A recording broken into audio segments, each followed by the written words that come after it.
Pregnancy induced hyper tension అంటే ఏంటి madam? Normal BP వచ్చేసి మనకి 120/80, అంటే systolic 120 mm of mercury and diastolic 80 mm of mercury. ఇది నార్మల్ లెవెల్స్.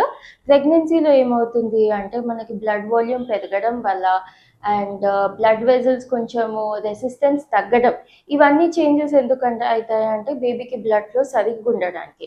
సో ఇది అవ్వడం వల్ల బీపీ అనేది కొంచెం తగ్గుతుంది ఫస్ట్ 2 ట్రైమిస్టర్స్, అంటే ఫస్ట్ 5 to 6 monthsలో బీపీ అనేది కొంచెం తగ్గుతుంది.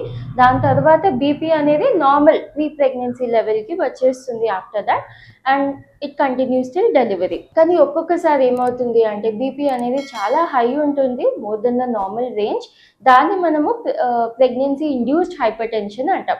దీంట్లో 3 వెరైటీస్ ఉంటాయి. ఒకటేమో జెస్టేషనల్ హైపర్ టెన్షన్, అండ్ ఇంకొకటి వచ్చేసి ప్రీ ఎక్లాంప్సియా, అండ్ థర్డ్ వచ్చేసి క్రానిక్ హైపర్ టెన్షన్.